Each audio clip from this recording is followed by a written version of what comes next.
This novel is slower than turtles stampeding through peanut butter.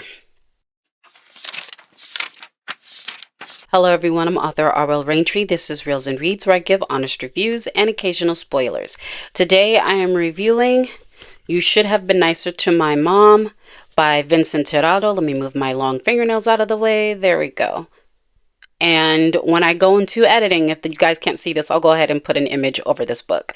Listen, I got BookTok influence. I got bookfluenced. I follow a lot of book talkers of color because they tend to have better choices and they tend to stay away from the top selling novels like the Colleen Hoover type novels. I'm just not into that. So I tend to follow book talkers that are people of color. They just seem to give better recommendations. In my personal opinion, no shade. So every Latina book talker had this book in, I'd say, for the month of March. Some of them might have had an ARC copy as early as February. So this was highly anticipated for me. I am a 365 Halloweenie, and this was marketed as horror. Let me repeat, this was marketed as horror. It wasn't marketed as, I don't know, New York Gothic, or just Gothic in general with a touch of horror. If it had been, then I would have known what to expect. I have not heard of Vincent Tirado before, but apparently this author is a young adult novel author. If I had known that, I also wouldn't have been as excited to run out and get it. So this book came out mid-March. I ran out and bought it right away. A lesson that I have learned is to read preview chapters before purchasing books in the future, because I can't recommend this novel to anybody. So the basic premise of this novel is you have a Dominican family who's lost their papi, Papi Ramon.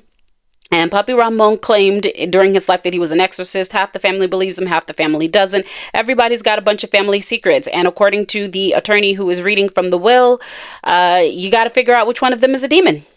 Got to figure out which one of you is a demon. And if you don't, all those family secrets, all that chisme is going to get out.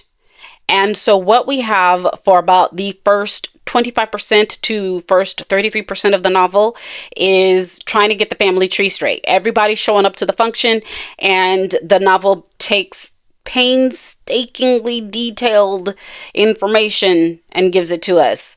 Who's this family member and what's their bag? Who's that family member and what's their bag? And I'm like, okay, once we get through this, then the novel's going to pick up. Maybe it's necessary to basically give us, all of the character profiles before we get into the novel. But by the time I made it halfway through the novel, nothing paranormal had happened. There was a whole lot of chisme. There were a whole lot of gasp moments like, oh my God, a lot. It was salacious. I'll give it that. It was definitely messy and I was enjoying the messiness. But again, I came here to see a demon. And 3/4 of the way through this book, we've got some sulfur.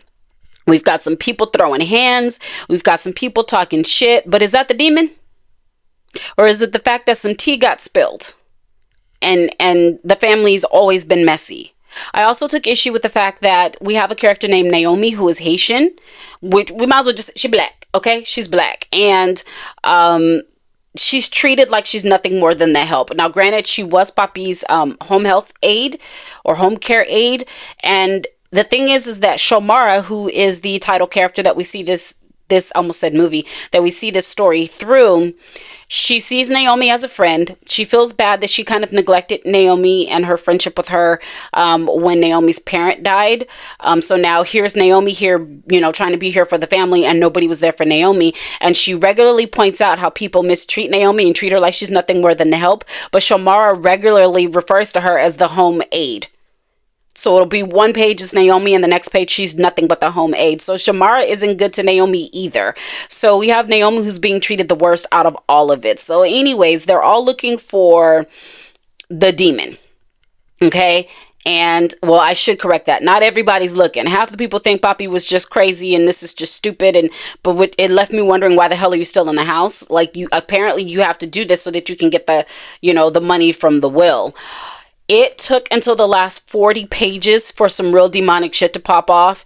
And even then it was all suggestive. It is not blatantly obvious as a horror. Is it Gothic? I don't know, maybe a little bit Gothic, But again, this is more of a family drama with a sprinkle of some supernatural activities.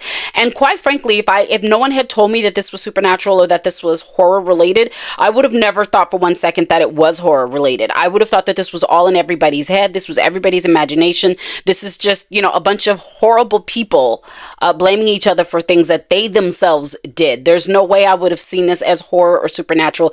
You honestly could have just taken that out. If you had taken that out, I would have enjoyed the novel for what it was. But again, I was told this was horror. Everybody said that this was a great horror novel, horror Gothic, and so forth. That's not what it was. It's a family drama, family tragedy, nothing more, nothing less. It moved so incredibly slow.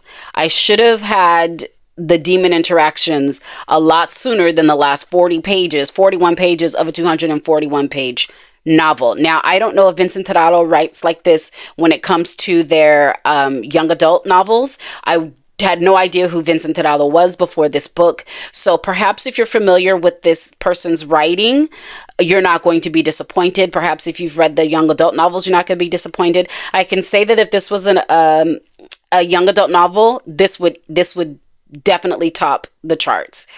So as a person who's coming into this brand new, and of course, the only way I can give a critique to this, I give this novel 2 stars. I give this novel 2 stars because the story was great. It had a great story to it, but it dragged. It got to the point to where there wasn't really a point to it. It lasted far longer than it needed to. This really should have been a much shorter novel, or it needed more of a plot to it. And the 2nd star I gave it was because I did like having a Dominican family. I did like showing the discrimination against the Haitian. I did like the dynamics between the characters. It was well written and easy to read, but I took away 3 stars because again, there's no real plot. The plot moved too slow. It's almost as if the author was aware that it didn't really have much of a story to tell, so they dragged everything out. I understand that it wanted to take its time and that it wanted to go slow, but you could have given us some horror elements a lot sooner. It didn't have to be melodramatic. It didn't have to be a big thing, but give me more of this alleged demon. At the end of this novel, I wasn't convinced that there was a demon. That's how little horror is in it, and perhaps that was Vincent Tirado's whole point. Is there a demon, or are you the monsters? And that's fine, but if that's what it was doing, it didn't execute on that. So I'm giving this novel 2 stars. I would not recommend it to anybody looking for horror, but if you're a person who likes Latin American stories, if you're a person who likes family issues, people are saying that this is Gothic. I think I need to familiarize myself with the definition of Gothic when it comes to fiction, because my understanding of what it is isn't what other people are telling me that it is. So I'm going to leave it on the borderline. Maybe you should recommend it to people who like Gothic. Maybe you shouldn't, but definitely people who like family drama are going to enjoy this. But as far as the horror and the supernatural element, it is extremely ambiguous, and I felt robbed to the point where I don't think I'm ever going to run out and buy a book the day it's released again without reading some sort of preview chapters. I avoid reading preview chapters because I don't want to spoil it for myself, but I wished I had spoiled this one for myself. It was definitely a waste of $20, and that says a lot. Those of you who did read this book, did you like it? Have you read any other works from Vincent Tirado? Is it because this is my first work that I'm not enjoying it? Is it because I don't have a full grasp or understanding of what Gothic means that I didn't enjoy this? Like, did I set myself up for failure? Let me know and give me some better horror recommendations. No Stephen King. I own all of his novels. No Stephen King. Give me something else. I need quality horror as we sit here halfway to Halloween. Thanks for watching.